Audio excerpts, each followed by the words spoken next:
Kumusta kayo? Tara, samahan niyo kong pakinggan ang isa sa mga pinakamagandang kwento mula sa ating kultura. Ngayon, bubuksan natin ang aklat ng alamat sa likod ng ating pambansang puno, ang alamat ng Nara. Naisip niyo na ba yon? Pag nakakakita tayo ng punong Nara, bakit kaya bukod sa pagiging pambansang puno, simbolo rin siya ng katatagan at sakripisyo? Well, sa likod pala ng matipuno nitong katawan at malalagong sanga, may nakatagong kwento. Isang kwento ng pag-ibig at tungkulin. Halika, alamin natin. Okay, so para simulan ng lahat, kailangan nating bumalik sa unang panahon. Sa isang panahon ng kapayapaan.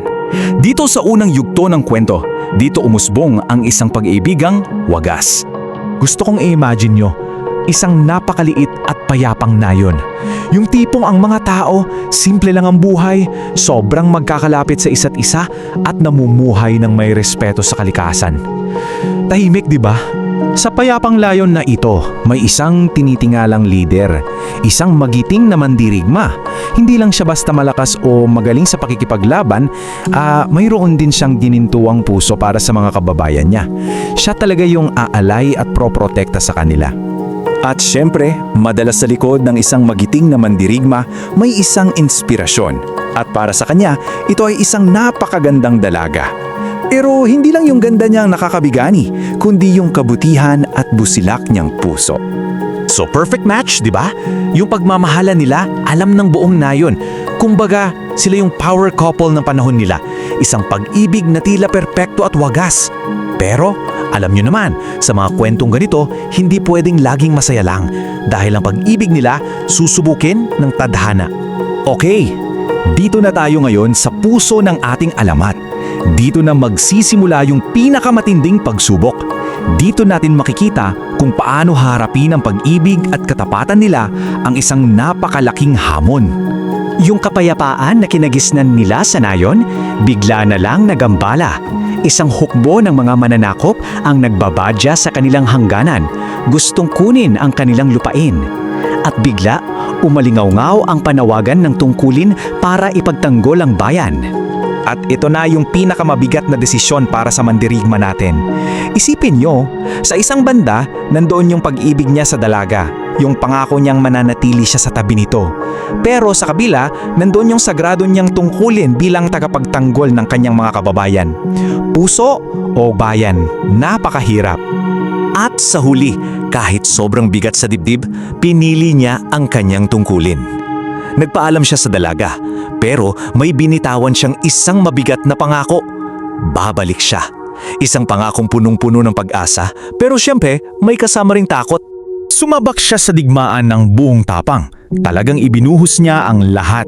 Naging inspirasyon siya sa mga kasamahan niya at walang pag-aalinlangan niyang ipinagtanggol lang nayon nila.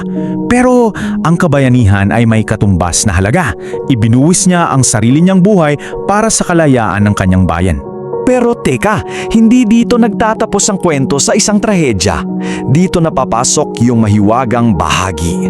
Dito natin makikita kung paano ang isang malaking kawalan ay naging simula ng isang bagay na walang hanggan. Can you imagine yung sakit na naramdaman ng dalaga? Talagang gumuho ang mundo niya. At sa sobrang tindi ng pighati, isa na lang ang hiling niya sa mga Diyos.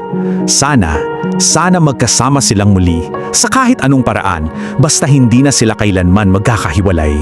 At alam nyo ba, dininig ang panalangin niya. Sa misming lugar kung saan inilibing ang magiting na mandirigma, doon na rin nanatili ang dalaga hanggang sa kanyang huling hininga. At mula sa lupang pinag-isahan nila, isang maliit na usbong ang sumibol. Unti-unti itong lumaki, lumakas, hanggang sa naging isang dambuhala at matatag na puno. At iyan na nga, ang kauna-unahang puno ng Nara. Ang matibay nitong katawan, sinasabing sumisimbolo sa lakas ng mandirigma, at ang malalabay nitong mga sanga na parang laging nakayakap, yun daw ang pagmamahal ng dalaga. Ang puno ay naging isang buhay na simbolo ng kanilang wagas na pag-ibig at ng kanyang dakilang sakripisyo. Ang ganda ng kwento, no? Pero ano nga ba yung aral na iniiwan nito para sa atin ngayon? Halika't himayin natin ang mas malalim na kahulugan ng katatagan na ipinapakita ng Nara. Kasi yung salitang katatagan, hindi lang yan pisikal na lakas, di ba? Ito yung tibay ng loob mo, yung paninindigan mo kahit gaano kahirap ang sitwasyon. Yun yung ipinakita ng mandirigma sa laban, at yun din yung ipinakita ng dalaga sa kanyang pagmamahal. Yung kakayahang manatiling nakatayo kahit anong unos pa ang dumating. So ano-ano yung mga aral na pwede nating pulutin? Una, na ang tunay na lakas, madalas, makikita sa sakripisyo.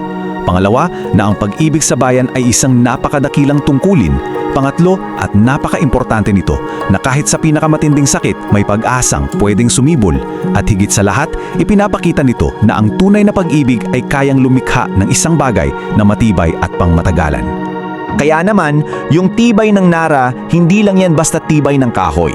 Isa siyang paaalala sa ating lahat na ang pinakamatinding lakas ay nagmumula talaga sa dalawang bagay, pag-ibig at sakripisyo para sa iyong minamahal at sa iyong bayan. Kaya sa susunod na makakita kayo ng isang matayog na puno ng Nara, sana, hindi lang isang puno ang makita nyo. Sana maalala nyo ang kwento ng isang mandirigma at ng isang dalaga. At sana, itanong nyo rin sa inyong sarili, anong kwento ng katatagan ang binubuo ko sa sarili kong buhay?